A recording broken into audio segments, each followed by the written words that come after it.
There is a great debate spinning on Jewish social media and in the Jewish press in Israel and throughout the diaspora. The question is, was there in fact a jackal seen on the Temple Mount on Wednesday night, or was it perhaps a fox? What's so important about the circulating photo which claims to have been taken at the egalitarian Kotel the night of Tisha B'Av? Hope. That's what is at stake. You see, the Talmud records the following story of hope.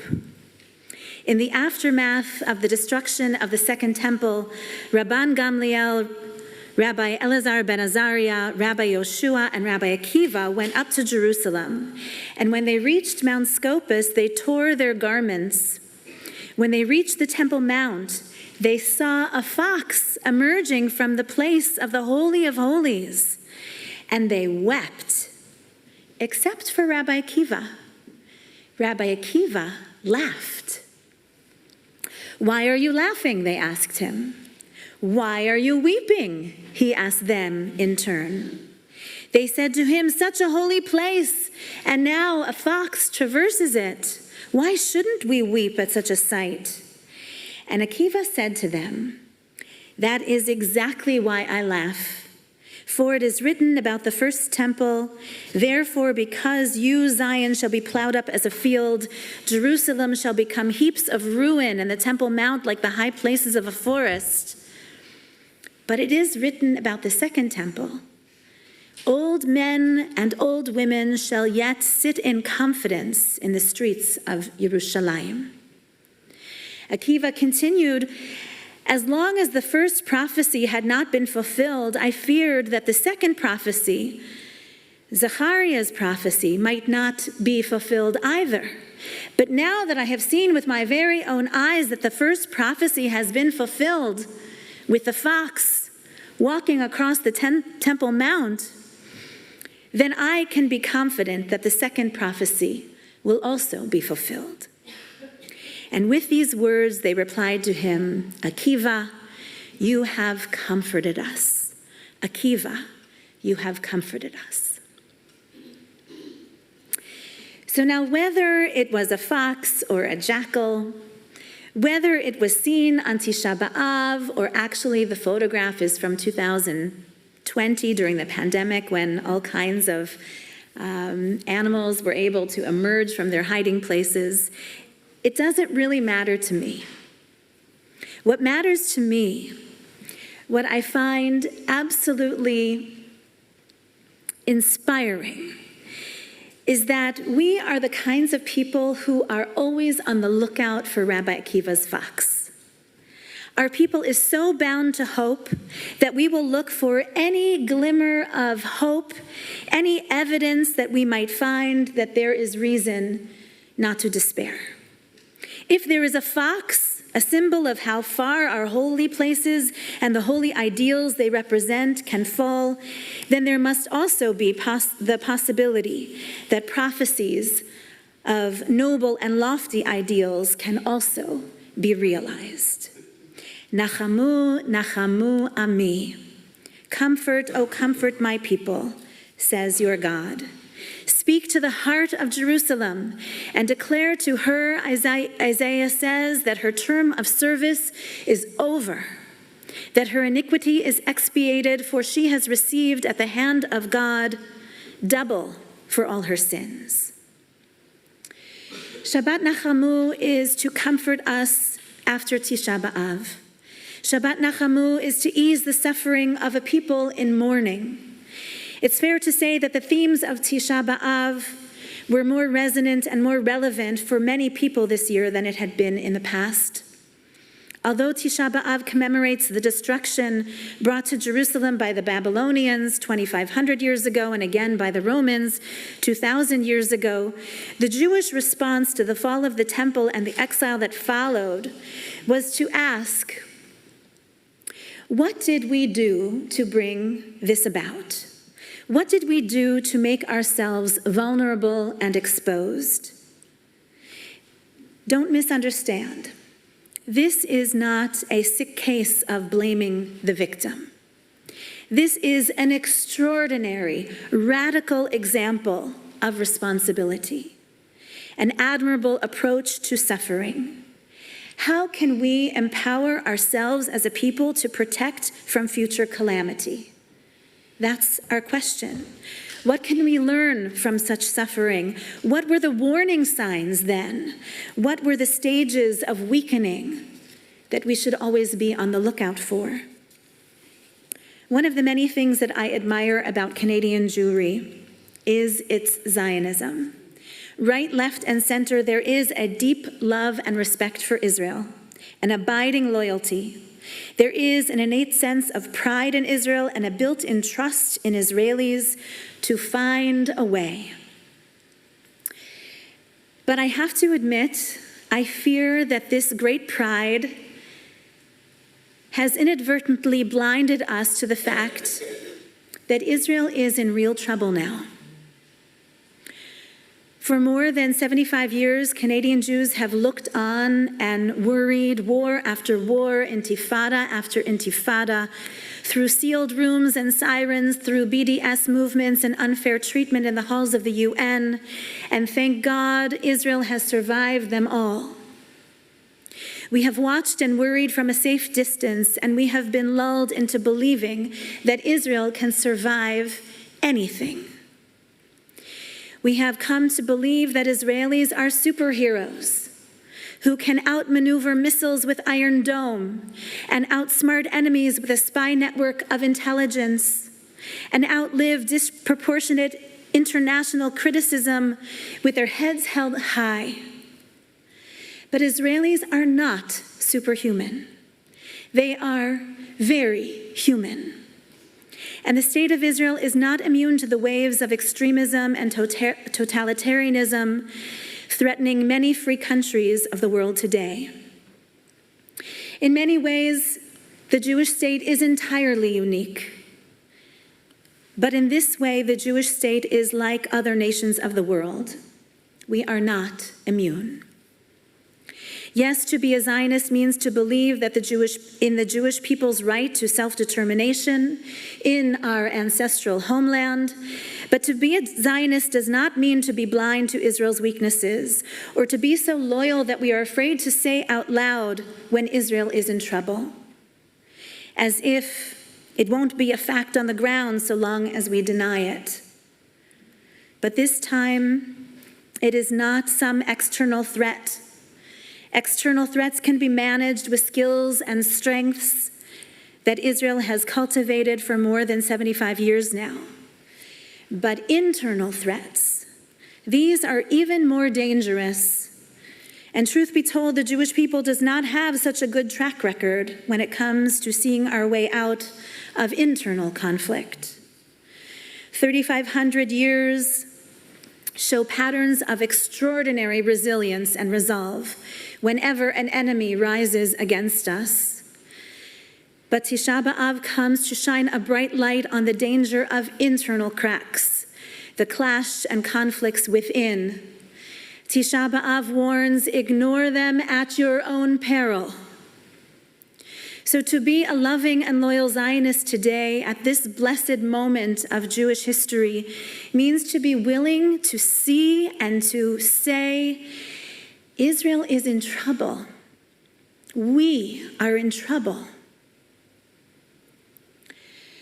As many of you know, I've recently returned from 2 weeks of study in Jerusalem, a culmination of a 4-year rabbinic fellowship with the Hartman Institute.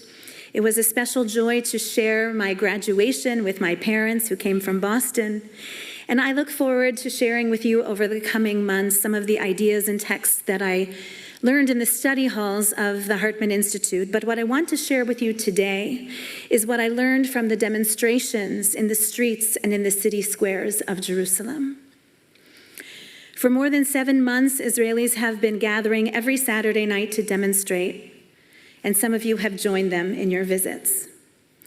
Earlier, the protesters were calling for many different things, you might recall, When I was in Tel Aviv with Jeff Denneberg on Yom HaAtzmaut, we saw signs and T-shirts with slogans calling for all kinds of things, from women's rights to Palestinian rights, LGBTQ plus rights, and the Reform movement called particularly for Jewish pluralism and to protect the rights of non-Orthodox Jews, both in Israel and throughout the diaspora.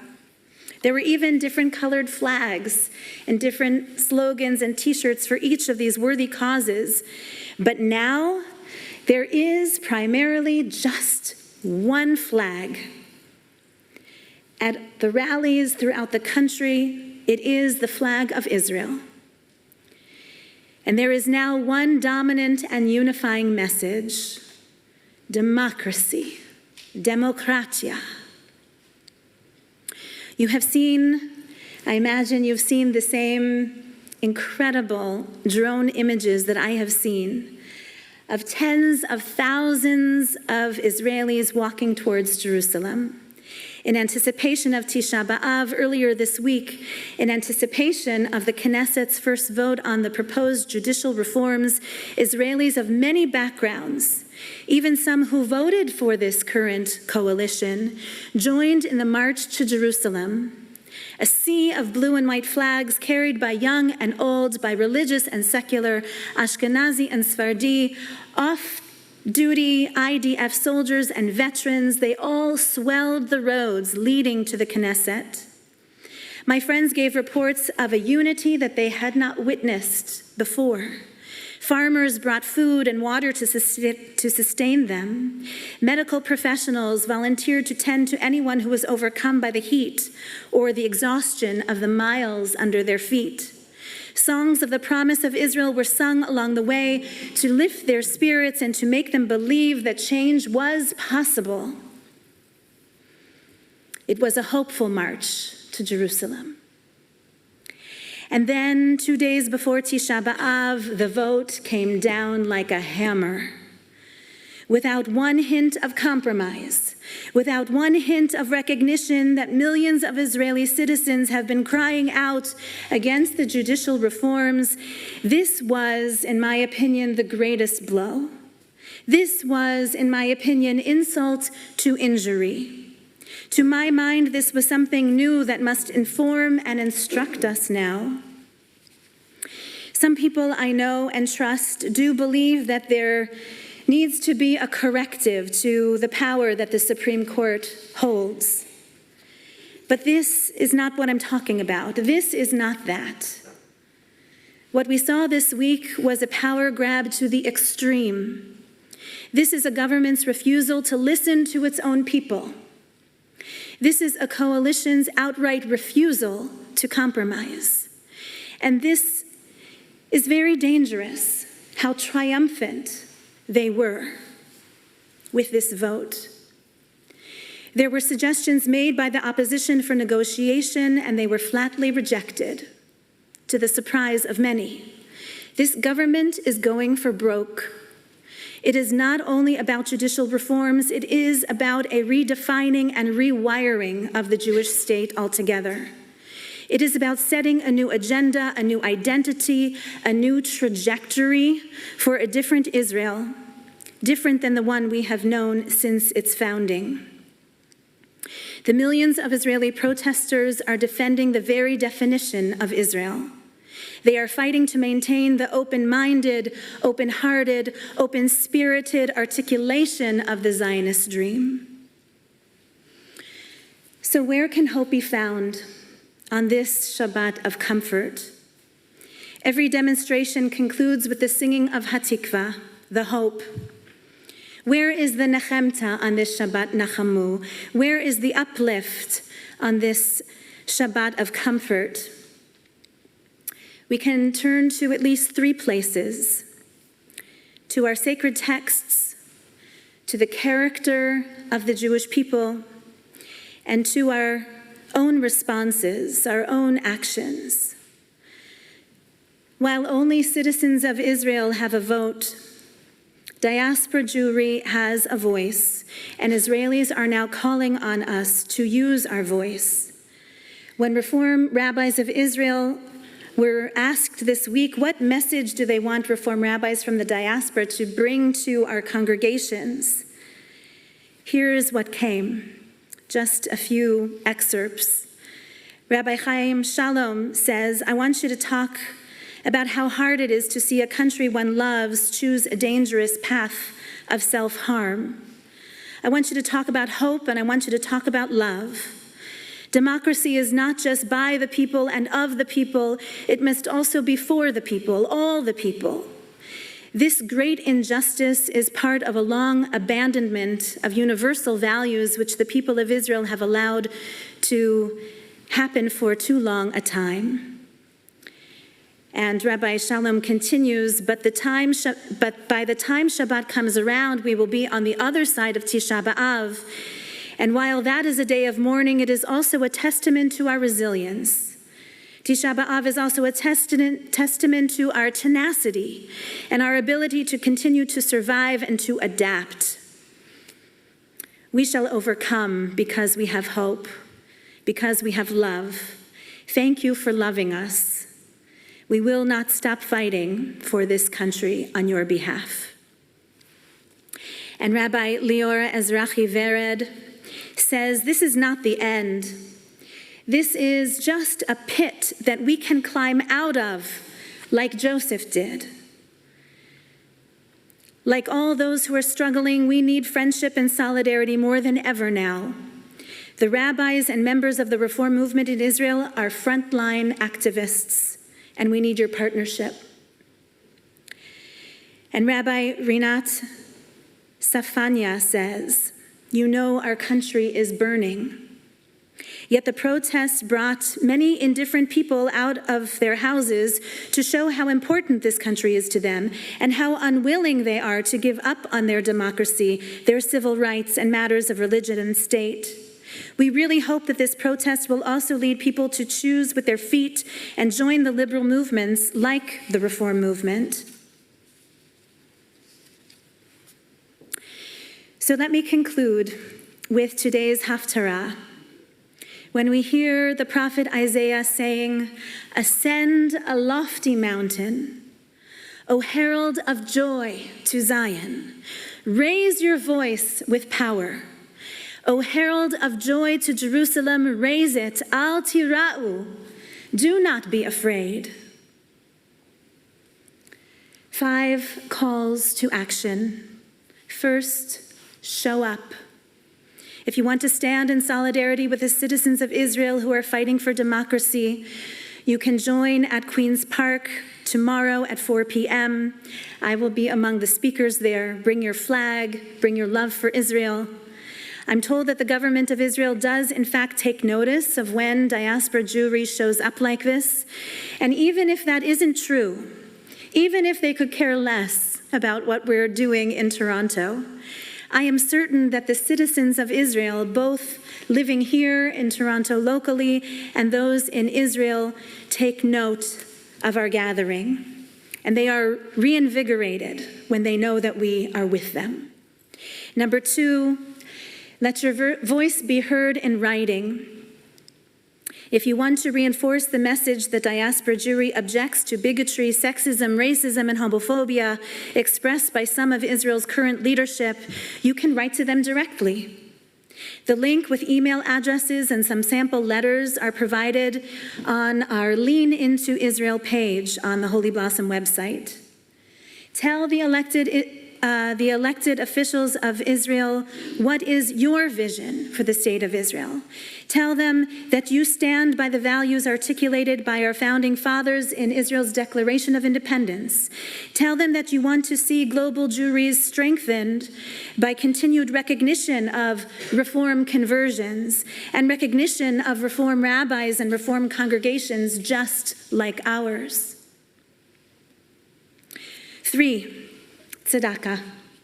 If you want to let Reform Rabbi and member of Knesset Gilad Kariv know that we are with him, if you want to let Director of the Israel Religious Action Center, Orly Erez Lechovsky, know that we are with her, both of them friends of Holy Blossom Temple, Rabbi Kariv having been here many times over the years, and Orly Erez Lechovsky coming to be with us this fall.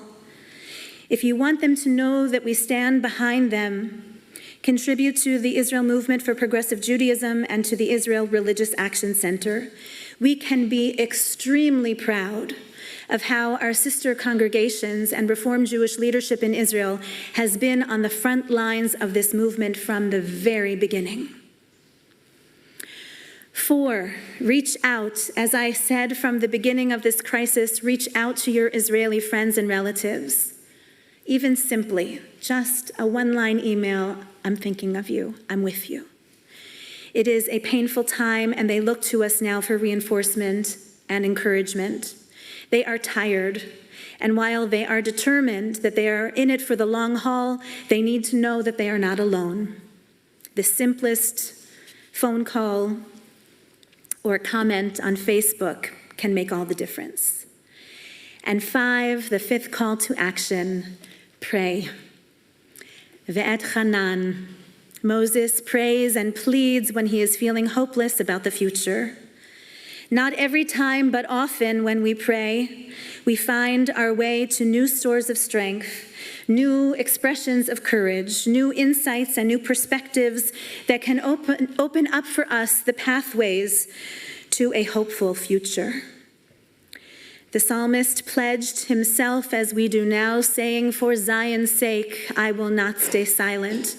For Jerusalem, I will not keep still."